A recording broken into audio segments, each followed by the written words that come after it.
Welcome to the deep dive. Today, we're tackling a topic that feels incredibly relevant to so many of us, especially if you've got little ones in your life. It's kids' fitness, building lifelong healthy habits. hmm It brings up so many questions, doesn't it? When should they start? How do we even begin to talk about fitness with them? Yeah. And honestly, in a world where screens often seem, well, way more appealing than playgrounds, why is it so crucial to get them moving early? We've dug into some fascinating sources today. They offer truly actionable insights, and I'm really keen to unpack them. It's a genuinely critical area. Absolutely. Right. Whether you're a parent maybe navigating the boundless energy of a toddler, or perhaps a coach inspiring young athletes, Right? or maybe just someone curious about nurturing the next generation's well-being. Understanding this foundation is, well, it's key. This deep dive isn't just about, relaying information. It's about synthesizing clear, practical insights that you can take away and hopefully apply right away to make a real difference. Exactly. So our mission for this deep dive is pretty clear. We want to explore the simple yet really profound ways to foster a genuine love for movement right from a very young age. hmm We're going to extract the most important nuggets of knowledge from the material we've gathered, maybe challenge some common assumptions too, and give you really clean guidance on how to make movement a joyful, natural part of any child's life. Get ready to rethink what fitness truly means for kids. Let's do it. All right, so let's unpack this. Our sources kick off with a foundational idea. It's almost obvious, really. Kids are naturally built to move. Yeah, instinctively. You see it from the moment they learn to take those first wobbly steps, Yeah. right? They don't need instructions to start jumping, climbing, running, Yeah. playing. It's pure instinct. It's an instinct, a fundamental part of their being. But here's where it gets interesting, because while that sounds simple, I think many parents, myself included, often fall into the trap of thinking fitness means structured activities. Right, like formal classes. Exactly, formal classes or going to a gym. One of the truly surprising insights from our sources, for me anyway, was just how much less formal exercise young children actually need, and how much more effective just plain play is. Can you elaborate on that? How does this natural inclination translate into what we understand as fitness? You've hit on a crucial point there. What's often overlooked, but it's really clear from the research, is that fitness for children is radically different from how we define it for adults. So the experts recommend children should get at least 60 minutes of physical activity every single day. 60 minutes. Okay. But to your point, this doesn't mean forcing them into structured gym sessions or, even thinking about heavy lifting at all, not at that age. It's about tapping into that natural inclination you just mentioned. The sources really emphasize that this daily activity should primarily come from fun, play-based activities. So just playing. Just playing. Think about it. A child doesn't need to be told to ride a bike with friends, or splash around while swimming, or dance freely to their favorite music, or even just play a classic game of tag in the park. These are all incredibly effective ways for kids to meet that 60-minute guideline without it ever feeling like a chore. Right. The surprise, maybe, is that for young children, play is their workout. That's the fitness. That completely redefines fitness for younger kids then. It's more about a constant state of playful movement, not some scheduled event. Exactly. But then, okay, as children get older, they start to run faster, jump higher, develop more complex motor skills. Does the advice from our sources suggest this play-based approach still holds? Or does fitness start to take on new, maybe more organized forms? What's the sweet spot as they mature? Yeah, it absolutely evolves, but kind of naturally with their development. And the sources provide pretty clear guidelines here. For instance, kids generally between the ages of, say, 5 and 12. They're at a perfect stage to start exploring organized sports. Okay, 5-12. This is where you see them getting involved in activities like soccer, which is just fantastic for cardiovascular health, coordination, teamwork, all that stuff. Mm-hmm. Or gymnastics, that owns balance, flexibility, spatial awareness.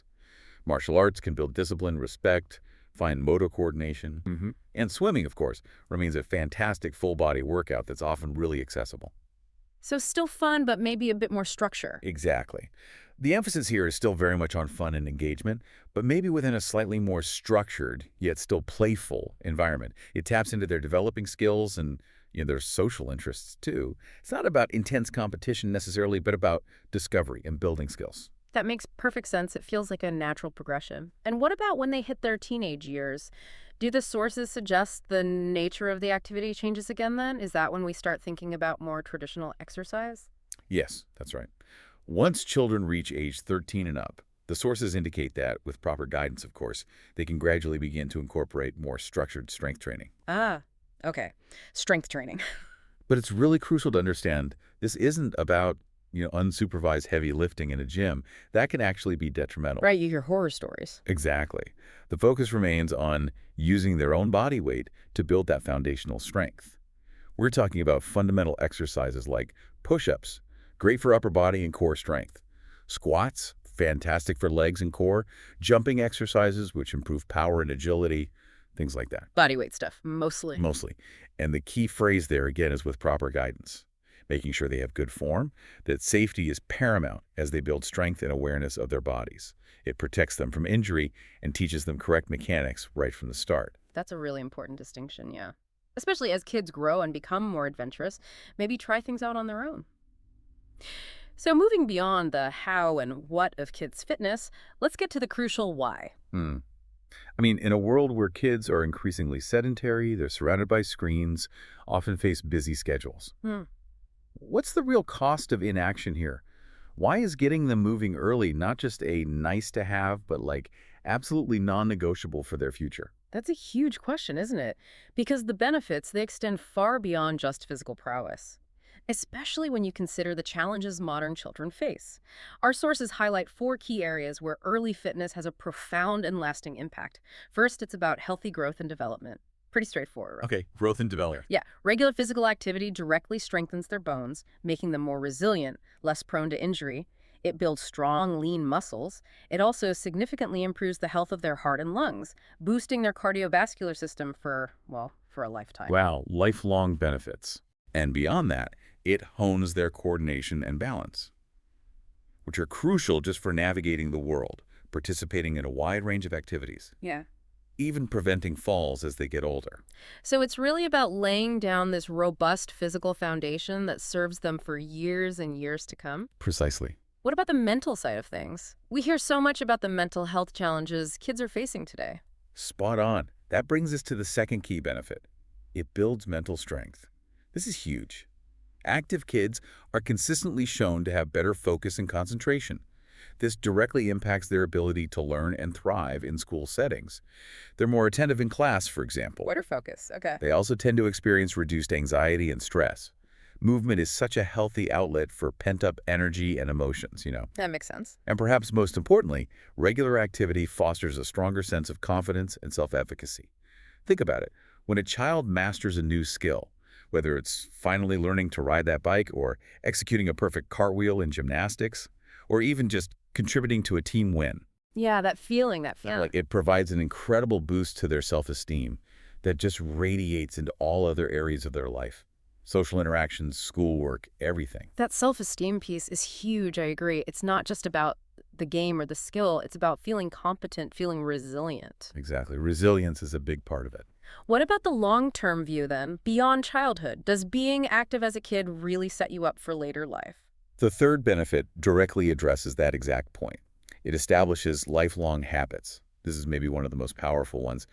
Children who grow up moving their bodies, experiencing the sheer joy and the tangible benefits of physical activity, they are far, far more likely to stay active as adults. It just becomes normal for them. It becomes normal.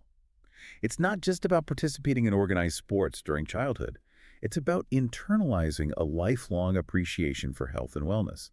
They learn that movement is a fundamental part of feeling good, physically and mentally. And that understanding tends to stick with them.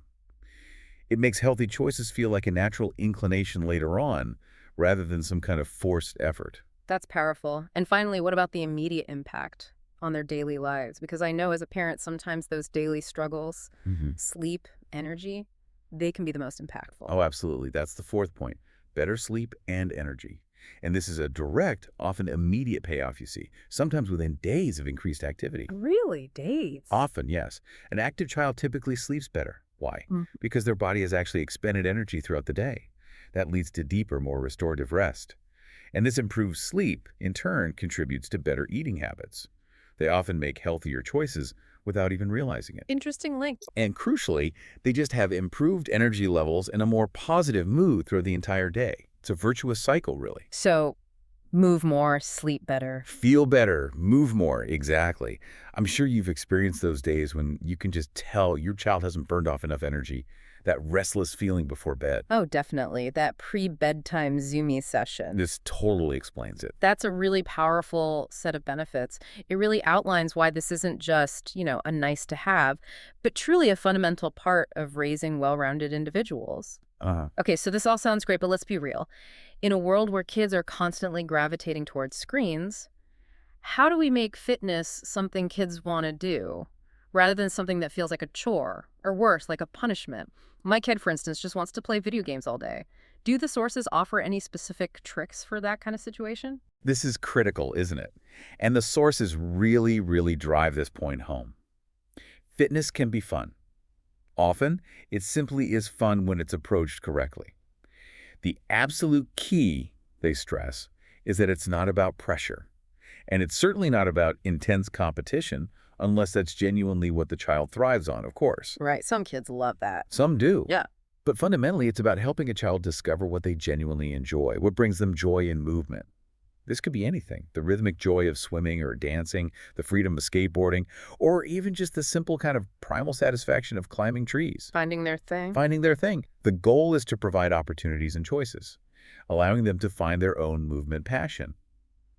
Now, for the child drawn to screens, like you mentioned, it might start with small steps, playful challenges integrated into their digital life maybe, active video games. Ah, okay, like the ones where you actually have to move.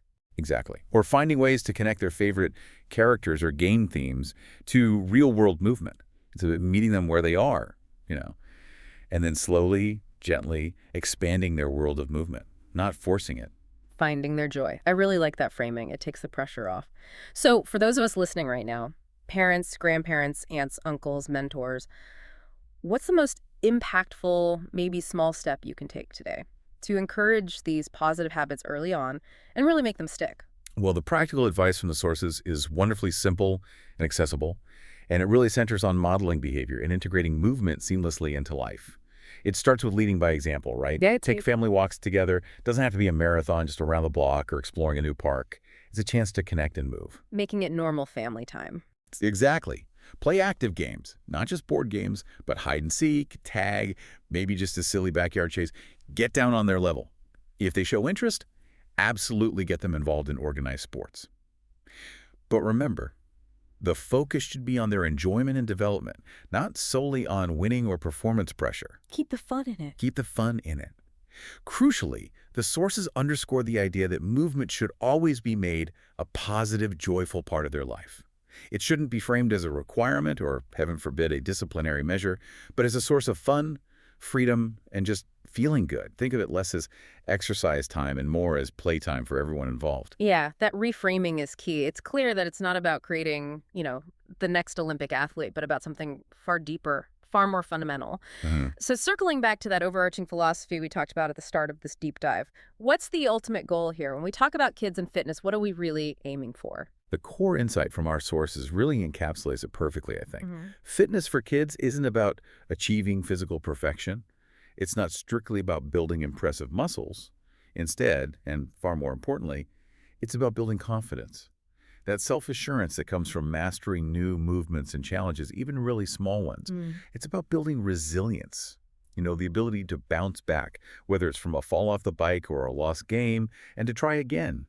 Knowing that effort is more important than perfection. Learning from failure almost. Exactly. Yeah. And perhaps most profoundly, it's about nurturing a deep-seated intrinsic love for healthy living, something that will serve them throughout their entire lives, giving them the tools for both physical vitality and mental well-being. It's a truly holistic approach, isn't it?